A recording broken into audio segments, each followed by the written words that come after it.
Friends எல்லோருக்கும் வணக்கம். இன்னைக்கு ஒரு அருமையான டிஷ்ஷோட வந்திருக்கேன். என்னன்னு பாத்தீங்கன்னா என் கையில என்ன இருக்குன்னு தெரியுமா? அருமையான சீஸ் கட்லெட். ஸோ குழந்தைங்களாம் ரொம்ப விரும்பி சாப்பிட்ற ஒரு வெஜிடபிள்லாம் நிறைய போட்ட ஒரு கட் ஹார்ட் ஷேப்ல, ரவுண்ட் ஷேப்ல, அந்த மாதிரி நிறைய ஷேப்ல நான் பண்ணியிருக்கேன். ஸோ இந்த சீஸ் கட்லெட்டு என்ன இன்கிரீடியன்ட் தேவை அப்படிங்கிறது பார்க்கறதுக்கு முன்னாடி இதே மாதிரி நிறைய ரெசிபிஸ் நம்மளோட சேனல்ல நிறைய இருக்கு. அதை பார்க்கணும்னா நம்ம சேனலை சப்ஸ்கிரைப் பண்ணுங்க, ஷேர் பண்ணுங்க, பெல் ஐக்கானை ஹால்ல போடுங்க. வாங்க என்னென்ன இன்கிரீடியன்ட் இருக்குன்னு பார்க்கலாம். இப்போ தேவையான பொருட்கள் பார்த்துக்கலாம். உருளைக்கிழங்கு பார்த்தீங்கன்னா 2 பெரிய உருளைக்கிழங்கு எடுத்திருக்கேன். இது பார்த்தீங்கன்னா 1/4 கிலோ அளவு வரும். தோல் சீவி எடுத்து வச்சிருக்கேன், வேக வைக்கணும். இதுவும் கேரட் பீன்ஸ். ஸோ கேரட் பீன்ஸும் பார்த்தீங்கன்னா குட்டி குட்டியாக நறுக்கி எடுத்து வச்சிருக்கேன். ரெண்டுமே வேக வைக்க வேண்டிய பொருட்கள். ஸோ இதுக்கு என்ன தாளிப்புகளா தேவைப்படும்னா சீரகம் 1 ஸ்பூன் அளவுக்கு போடுவோம். கொத்தமல்லி தேவையான அளவுக்கு, இஞ்சி பூண்டு நல்லா நறுக்கி வச்சிருக்கேன். நீங்க விழுதாவும் ஆட் பண்ணிக்கலாம். Garam masala, red chilli powder, அதாவது காஷ்மீர் பவுடர், சாதாரண பவுடர், சில்லி பவுடர். இது வந்து மஞ்சள், தேவையான அளவுக்கு மஞ்சள் நான் யூஸ் பண்ணிருக்கேன். ஒரு 2 பச்சை மிளகா குட்டி குட்டியா நறுக்கி ஆட் பண்ணிருக்கலாம். சீஸ் நான் குட்டி குட்டியா நறுக்கி வச்சிருக்கேன் நம்ம உள்ள வைக்கிறதுக்கு. இது வந்து வெங்காயம், தேவையான அளவுக்கு உப்பு ஆட் பண்ணிருக்கோம். பெப்பர், சோ லாஸ்ட்ல வந்து யூஸ் பண்றதுக்கு தேவையான அளவுக்கு எண்ணெய். சோ அவ்வளவுதான் தேவையான பொருட்கள். சோ இது எப்படி பண்ணலாம்னு பார்க்கலாம். ஃபர்ஸ்ட் வந்து உருளைக்கிழங்கும் வெஜிடபிள்ஸ் வேக வச்சுக்கலாம். ரெண்டுத்தையும் இப்போ நம்ம வேக வைக்க போறோம். அடுப்பு பற்ற வச்சு ஒரு பாத்திரத்துல தண்ணி எடுத்து வச்சிருக்கேன். சோ இதுல தான் நம்ம வேக வைக்க போறோம். உருளைக்கிழங்கு நம்ம இதில் ஆட் பண்ணிடலாம்.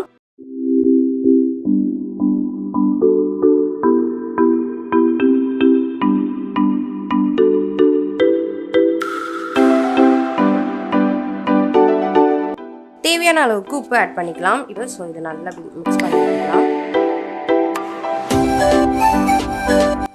இப்போ உருளைக்கிழங்கு, கேரட் எல்லாமே நல்லா வெந்துருச்சு பாருங்க. ஸோ எவ்வளோ அனல் பறக்க. ஸோ இப்படியே இருந்துச்சுன்னா நிறைய உருளைக்கிழங்கு தண்ணி இழுத்துரும். அதனால வடிகட்டி ஒரு பவுலில் சேர்த்துப்போம். இந்த தண்ணி வேஸ்ட் பண்ணாமல் சூப் போட யூஸ் பண்ணிக்கலாம். கார்ன் ஆட் பண்ணி மேஷ் பண்ணி எடுத்துக்கலாம். ஸோ ஸ்பூனு இல்லை மேஷர் ஏதாவது இருந்தால் வச்சு நல்லா மேஷ் பண்ணிக்கோங்க. இப்போ நல்லா மேஷ் பண்ணி எடுத்துக்கலாம்.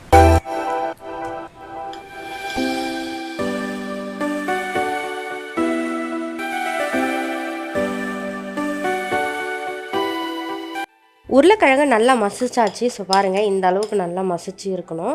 மசிச்சாச்சு. இப்போ நம்ம பண்ண ஆரம்பிச்சிடலாம். இது ஒரு ஓரமாக இருக்கட்டும். ஸோ இதுக்கு ஒரு பேனில் வந்துட்டு அடுப்பை வந்து ஒரு பேனில் வச்சுட்டு நம்ம சூடாகிட்டதுக்கப்புறம் தேவையான அளவுக்கு எண்ணெய் ஊற்றிக்கணும். நான் வெஜிடபிள் ஆயில் தான் ஊற்றிக்கிறேன். முடிஞ்சால் கடலை எண்ணெய் யூஸ் பண்ணிக்கோங்க, தப்பே கிடையாது.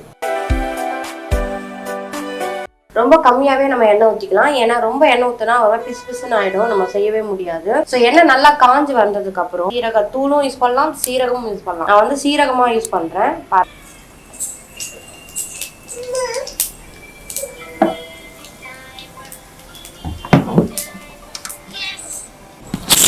இப்போ வந்து நம்ம பொடி நறுக்கி வச்சிருக்கிற இஞ்சி பூண்டு, ஸோ ரெண்டுமே ஆட் பண்ணிக்கலாம்.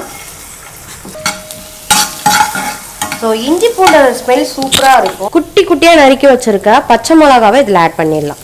அதுவும் நல்லா அந்த மாதிரி பொரியணும். நல்லா பர பொரியணும். வெங்காயம், ஒரு பெரிய வெங்காயத்தை கட் பண்ணி வச்சுருக்கேன். 2 உருளைக்கிழங்குக்கு. இது லேசாக வதங்கினா போதும், ரொம்ப வதங்க தேவையில்ல.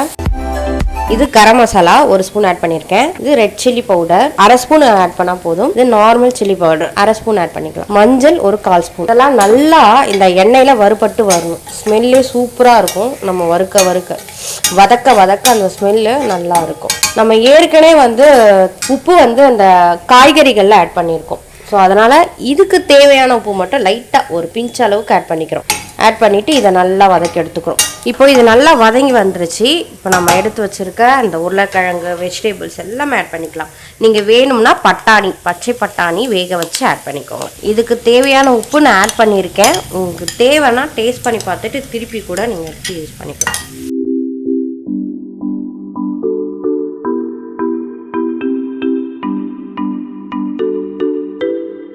நீங்கள் இதே கூட இந்த சமோசாலாம் செய்வாங்க. சமோசா பஃப்பில் யூஸ் பண்ணுவாங்க. இது வந்து ஒரு பேஸ், அவ்வளோதான். ஸோ நீங்கள் எதில் வேணால் வச்சு யூஸ் பண்ணிக்கலாம். இந்த கட்லெட்டே வச்சு கூட நம்ம பர்கர் பண்ணலாம், சாண்ட்விச்சில் யூஸ் பண்ணலாம். ஒரு வாட்டி உப்பு செக் பண்ணிக்கோங்க. உப்பு இல்லைன்னா நல்லா இருக்காது. கொத்தமல்லி ஆட் பண்ணிடலாம். கொத்தமல்லி எவ்வளோ ஆட் பண்ணுறீங்களோ செம்ம டேஸ்ட்டாக இருக்கும்.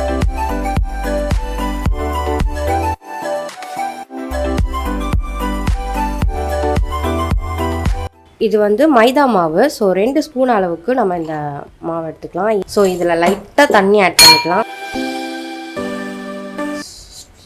ரொம்ப கட்டியாக இருக்கக்கூடாது, எண்ணெய் நிறைய இழுத்துரும்.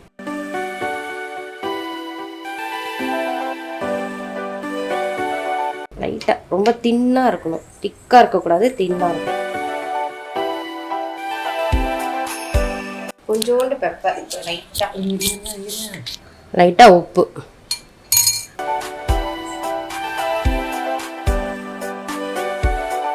ஸோ கட்லெட்டை வந்து இந்த அளவுக்கு எடுக்கிற மாதிரி எடுத்துக்கோங்க.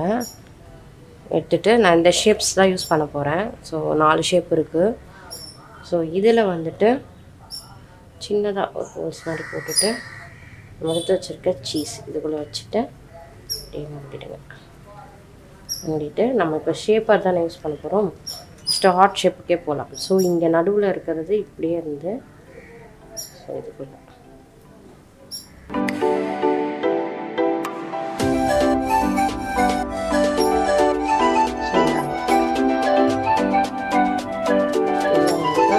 ஷேப் இந்த பவுல்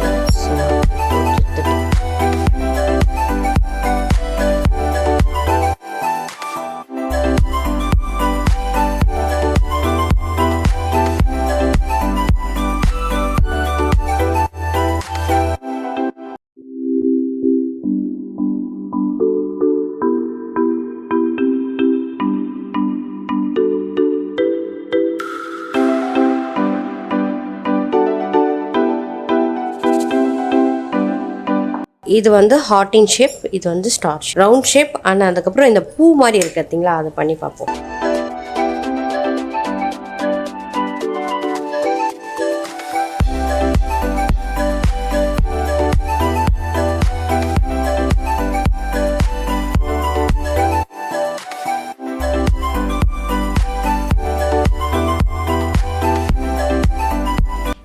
இந்த மாதிரி ஷேப்பர்ஸ் இல்லை அப்படின்னா நீங்கள் டோன்ட் வரி, என்ன பண்ணுங்கள், இதோ இந்த மாதிரி பண்ணிவிட்டு ஸோ எப்பயும் போல் சீஸ் எடுத்து வச்சுட்டு இன்னும் கொஞ்சம் இது மேலே எடுத்து வச்சுட்டு ஸோ ஷேப்பர் வந்து வேண்டாம். தேவைப்படுறவங்க நீங்கள் யூஸ் பண்ணிக்கோங்க. அப்படி இல்லாதீங்க இப்படி இந்த மாதிரி இந்த ஷேப் கொண்டு வர்றது ரொம்ப ஈஸி. ஸோ அதனால் ரவுண்டுக்கு எந்த பிரச்சனையும் கிடையாது.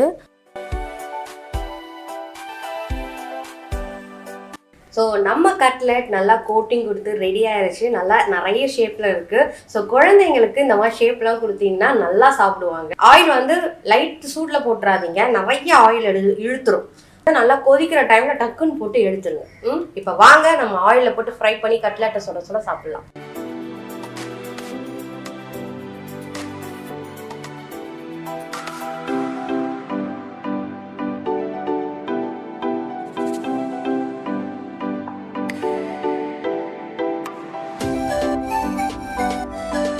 அவ்வளோதான் ஃப்ரெண்ட்ஸ், நம்மளுடைய வெஜ் கட்லெட் இப்போ ரெடி ஆயிடுச்சு. சீஸ் போட்டு ஒரு வெஜ் கட்லெட் சீஸோடு நம்ம சேர்த்து சாப்பிடும்போது இன்னும் சூப்பராக இருக்கும். குழந்தைங்களும் விரும்பி சாப்பிடுவாங்க. இப்போ கட்லெட்டில் சீஸ் எப்படி வருதுன்னு பார்க்கலாம் வாங்க.